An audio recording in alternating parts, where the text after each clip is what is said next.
Bien, hoy tocaremos respecto a una de las enfermedades muy importantes de conocer en el curso de enfermedades parasitarias, el cual es la fasciola hepática, o también llamada como distomatosis hepática.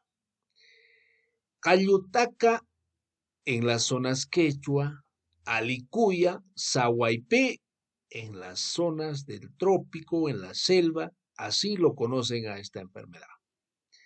Chiuchalaco, Chuyusilpi, en las zonas aymaras. Como ustedes podrán ver en esta imagen, aquí tenemos en el lado izquierdo a la fasciola hepática en su estadio adulto. ¿Dónde vive este parásito? En los conductos biliares. ¿En dónde? En el órgano llamado el hígado.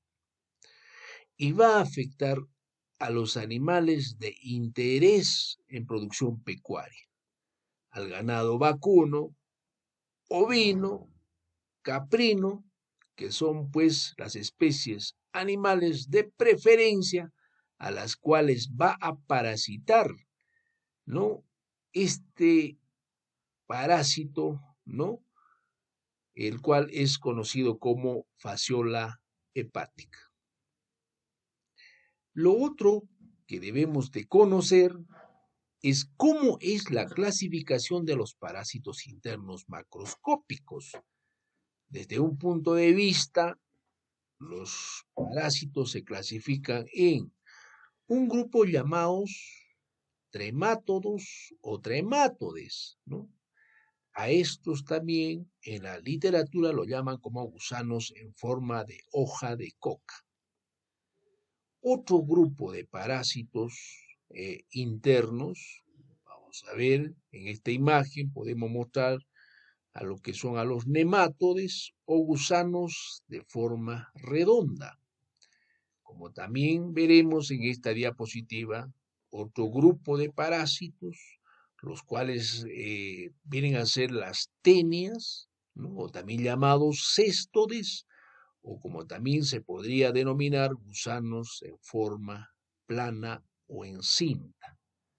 Entonces, para nuestro curso de enfermedades parasitarias, debemos de conocer a estos agentes, ¿no? En su forma, cómo se van a presentar, ya que vienen a ser los parásitos internos más conocidos.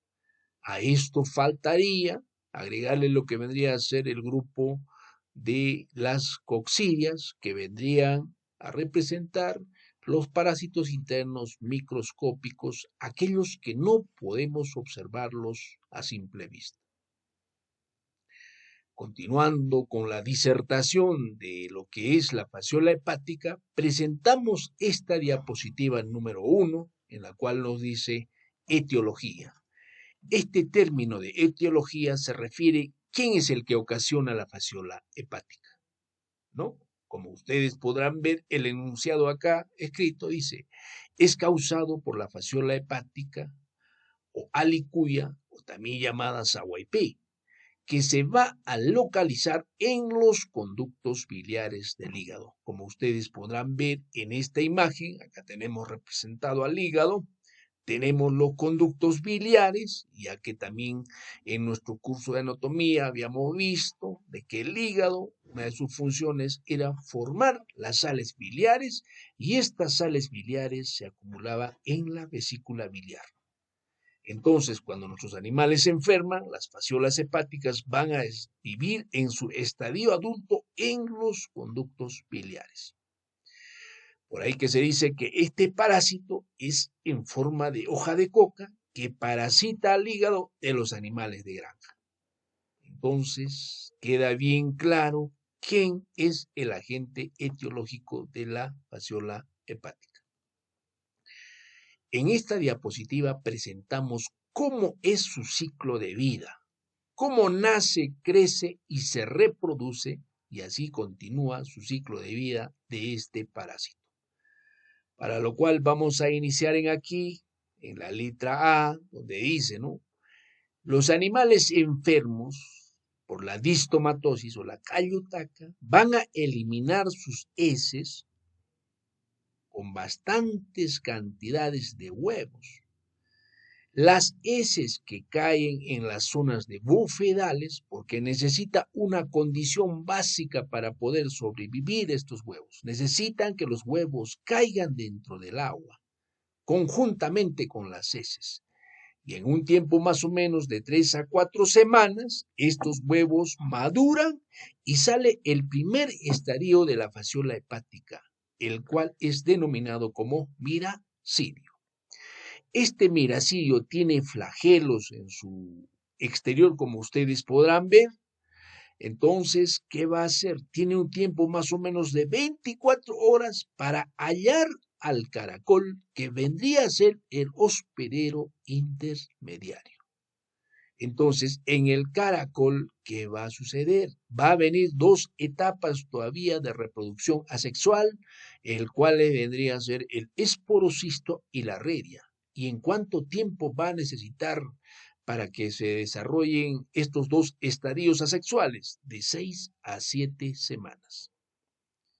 Finalmente, una vez que cuando ya está en redias, pasa lo que vendría a ser las cercarias ya abandonan al caracol. Como ustedes podrán ver en esta imagen, aquí vemos a los cercarios o las cercarias que tienen un flagelo, se podría decir como tienen una cabeza y una colita. Estos a través del agua van a nadar y van a ir a ubicarse en la vegetación acuática.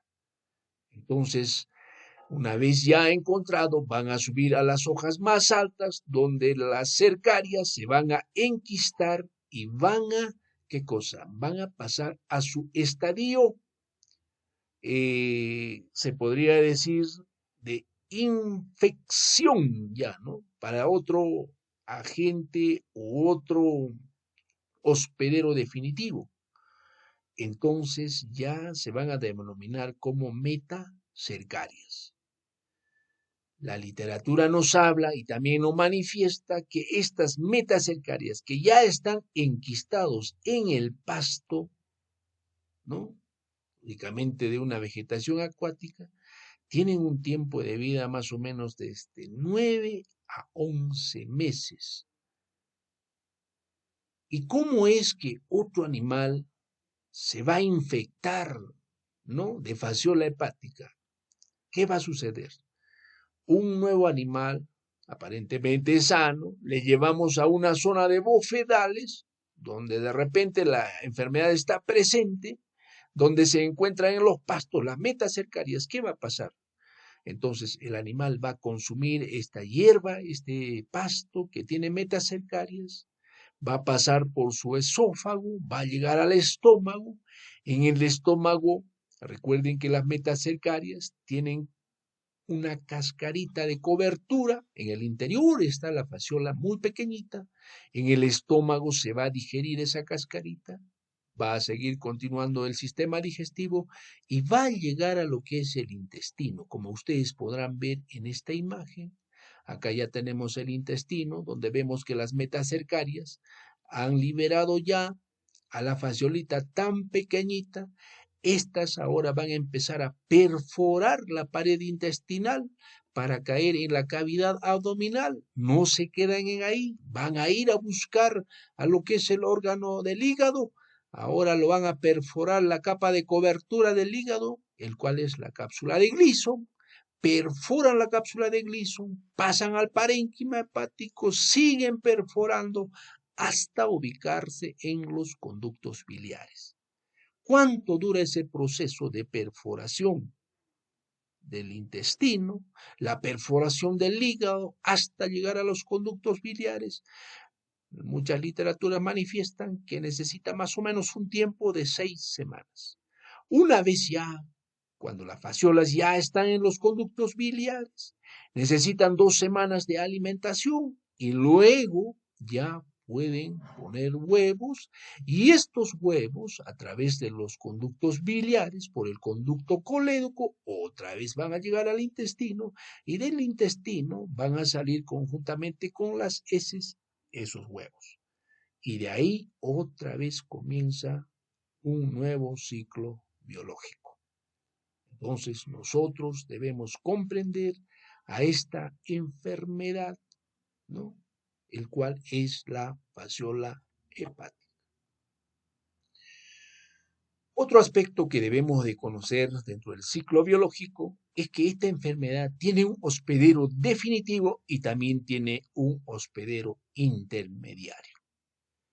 Si hablamos del hospedero definitivo, ¿cuáles son los animales de granja a los cuales va a afectar? Al vacuno, al ovino, al caprino, a los camélidos sudamericanos, al cerdo, a los equinos, al cuy, incluyendo también al humano. Y el hospedero intermediario, o sea, para que esta enfermedad complete su ciclo biológico, necesita del caracol. Y no es cualquier caracol. La literatura nos manifiesta que el caracol pertenece al caracol de la familia de los Limnae. Así lo manifiesta porque dentro de estos moluscos hay unas pues diferentes también familias, ¿no? Entonces, el caracol Limnae es el específico para fasciola hepática. Continuando con nuestra disertación, entonces, para comprender cómo es el ciclo de vida y los diferentes estadios de la fasciola hepática, partiremos acá entonces. Fasciola en estado adulto, pone los huevos. Estos huevos en el agua maduran, ¿no? Y luego, ¿qué pasa? Se convierte en el estadio miracidio. Estos miracidios ya en el caracol se convierten en esporocistos, redias, hasta cercarias. Todo esto va a ocurrir dentro del caracol. Una vez ya cuando son cercarias, se libera, van a las vegetaciones, ¿no? De las plantas acuáticas, donde ya se convierten en metacercaria. Habíamos manifestado en una diapositiva anterior que estas metacercarias tienen pues un tiempo de vida de 9 a 11 meses, ¿no? Casi se podría decir un año, ¿no?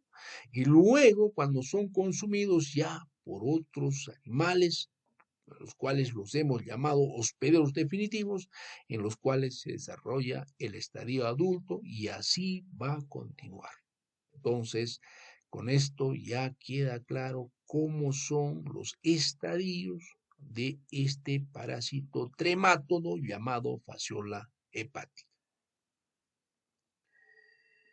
Vamos a ver ahora la epidemiología desde un punto de vista del comportamiento del parásito. ¿Cómo es este parásito, ¿no? Tremátodo llamado fasciola hepática? Una de las características que podemos ver nos dicen que las enfermedades más importantes en la ganadería, especialmente del ganado ovino y vacuno. Efectivamente, los vacunos y los ovinos son más susceptibles en comparación de los porcinos y los equinos.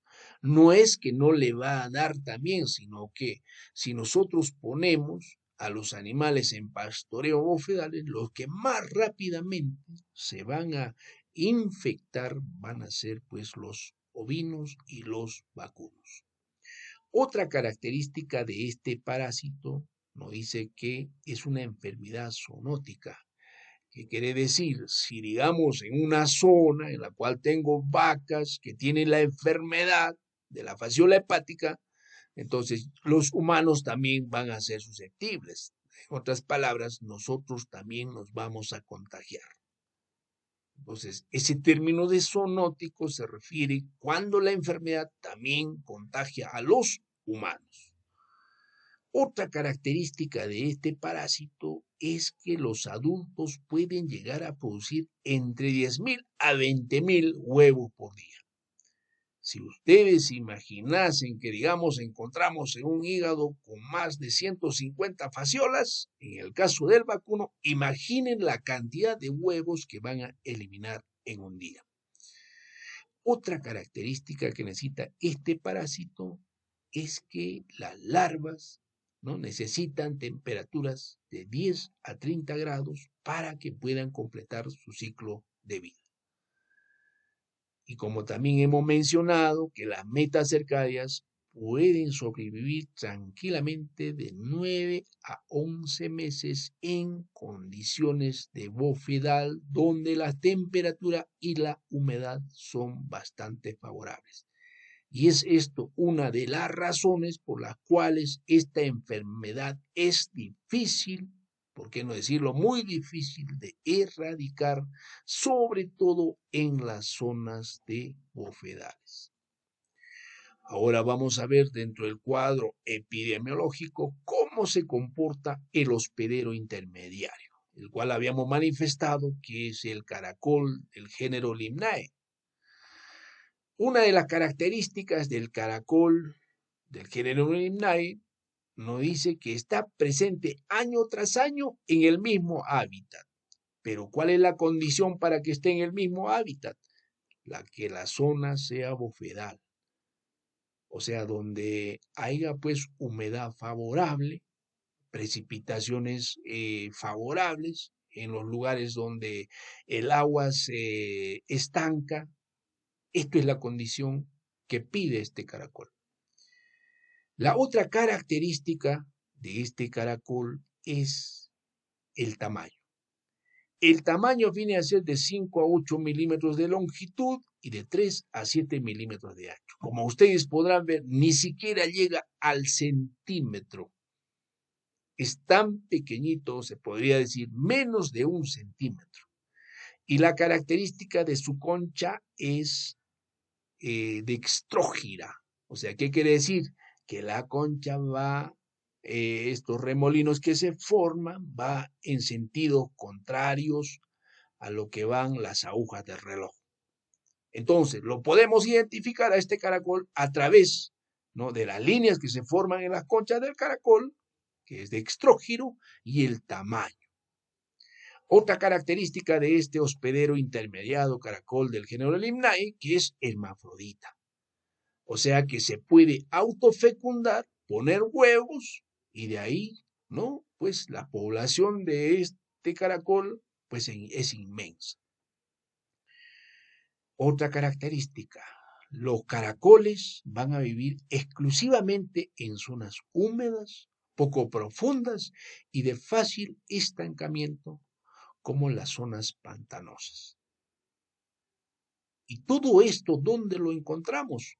Pues en los bofedales.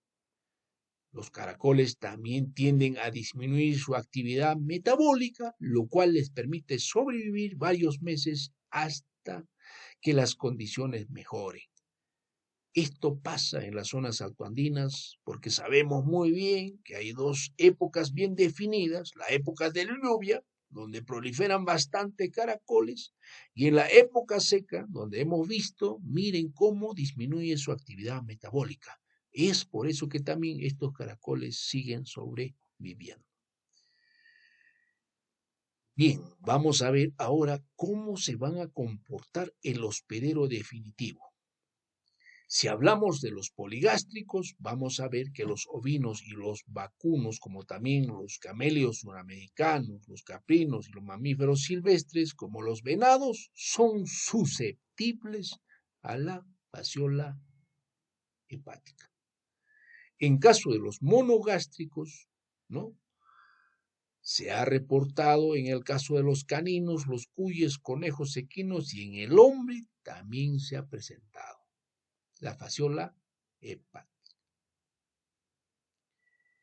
Pero por otro lado también hay que ver la capacidad de respuesta, o sea, de cómo estos animales responden a la infección de la fasciola hepática. Esa infección está relacionada a lo que vendría a ser la edad de los animales afectados, a la especie animal, el estado nutricional en el cual se encuentran, el estado fisiológico y los tratamientos antiparasitarios que han recibido, así como también el efecto inmunosupresor de los parásitos y enfermedades recurrentes Entonces, todos estos factores van a tener que relacionarse de cuál es la respuesta de cada uno de estos animales de las diferentes especies. En esta diapositiva presentamos, desde un punto de vista epidemiológico, los factores ambientales. Como bien sabemos, condición, zonas inundables donde las precipitaciones y la temperatura juegan un rol importante en la presencia de humedad. El desarrollo de pasturas y bofedales, afloramiento de aguas y acequias son las condiciones favorables para que desarrolle la fasciola hepática. Hay otro factor que hay que considerar, la altitud de las regiones. Otros autores citan que la fasciola hepática está más diseminada en zonas sobre los 3.000 metros sobre el nivel del mar, porque en ahí hay condiciones favorables, precipitaciones pluviales favorables para que los caracoles y la fasciola hepática pueda sobrevivir. También otros autores manifiestan que en altitudes menores a los 3.000 metros sobre el nivel del mar, si hablamos de la costa, hay menos precipitación pluvial, las pendientes son cada vez menores, entonces las condiciones no son favorables. Y esto es otra condición, ¿no?, de que cómo es que el medio ambiente influye en la presentación de esta enfermedad. Ahora veremos cuáles son los signos clínicos, o sea, cuáles son las manifestaciones que va a presentarse. ¿Cómo yo puedo saber que mi animal está enfermo de fasciola hepática? Primero partiremos de la forma aguda. La forma aguda, ¿cómo comienza? Comienza cuando los animales, vamos a llevarles a pastoreo a una zona de bofedales, en las cuales va a depender mucho de la cantidad de metacercarias que van a ingerir o que van a consumir.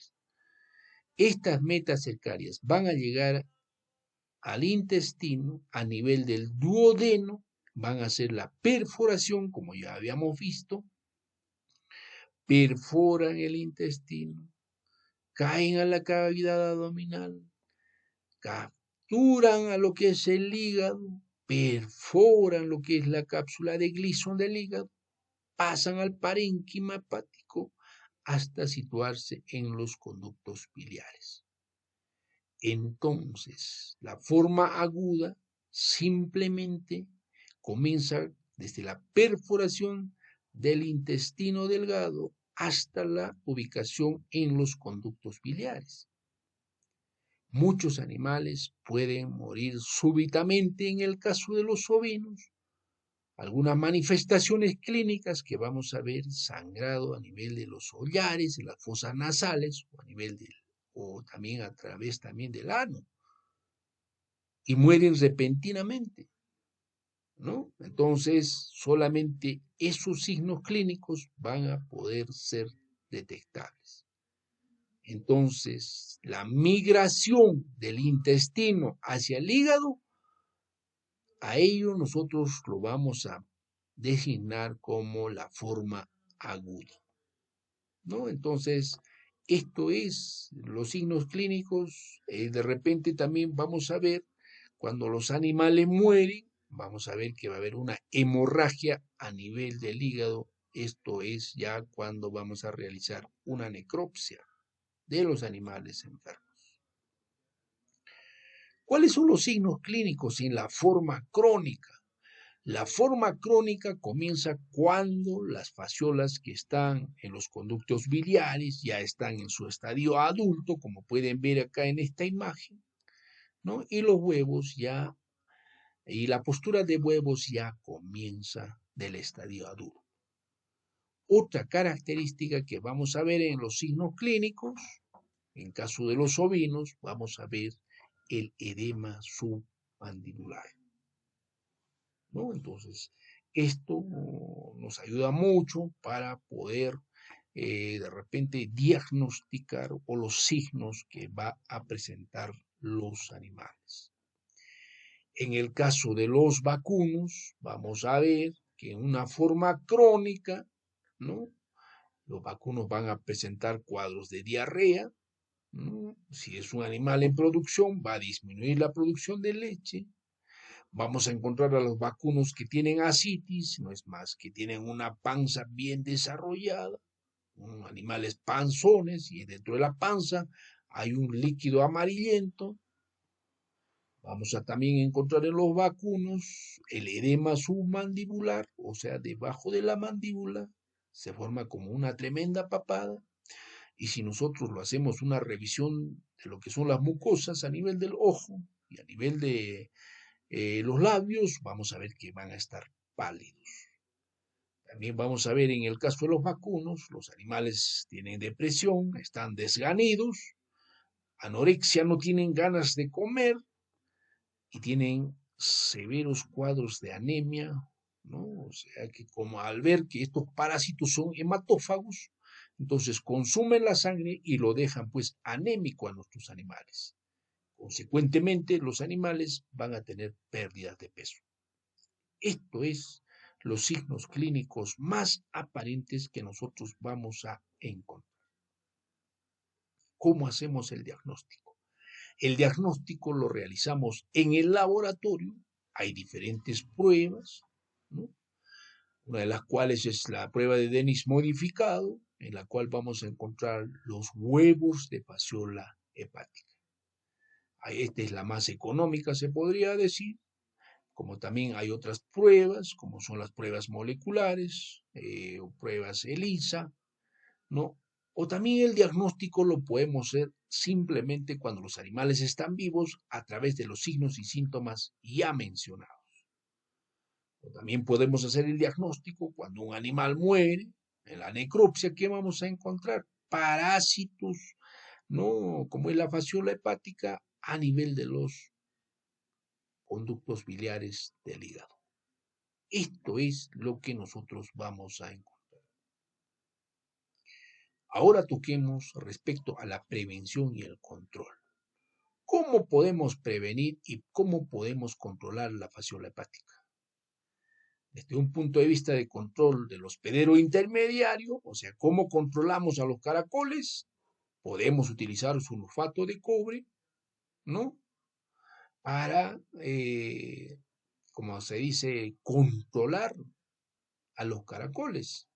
Como también podemos de repente criar patos en las zonas de bufedales, entonces ya que estos consumen a los caracoles.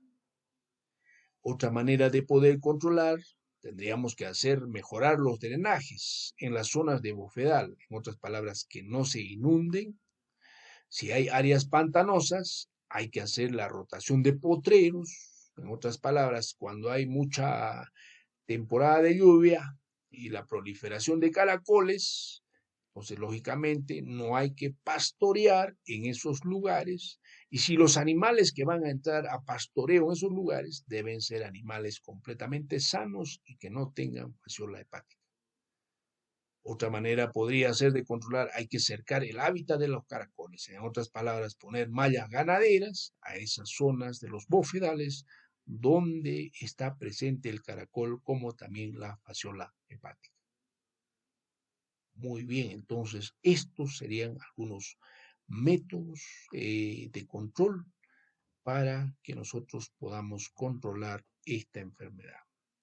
Pero ¿qué pasaría si yo, digamos, tengo ya a mi animal diagnosticado y que tiene fasciola hepática?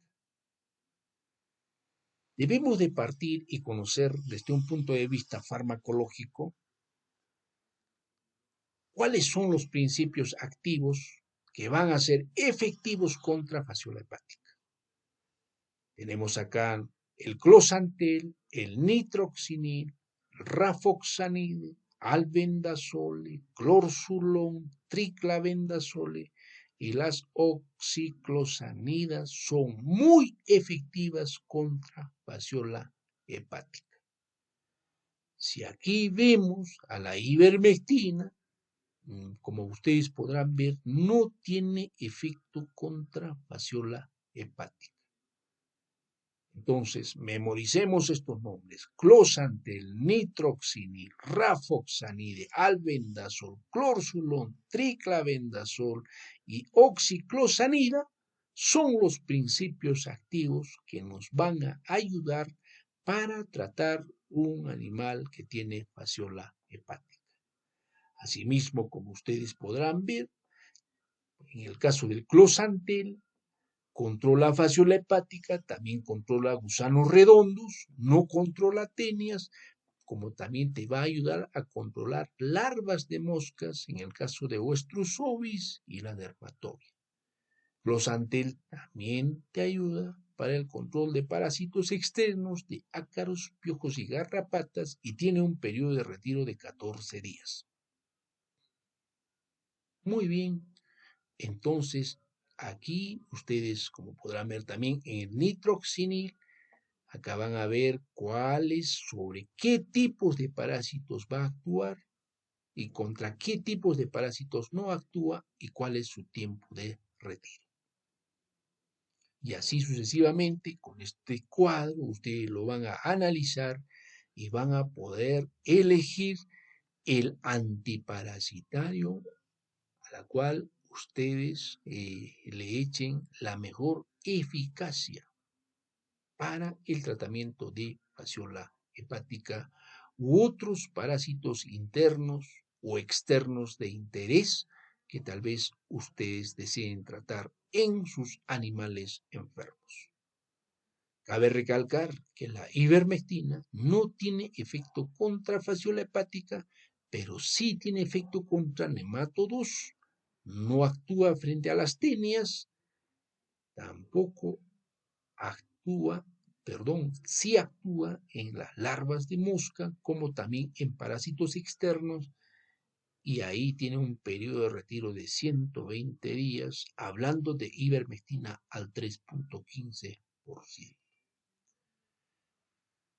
Bien, con esto concluimos esta disertación respecto a fasciola hepática. Espero haya sido de su agrado. Para cualquier consulta o pregunta, escriban a este correo electrónico mbz777@gmail.com, donde también lo estaremos absolviendo algunas preguntas o dudas a esta disertación. Bueno, conmigo será hasta la próxima.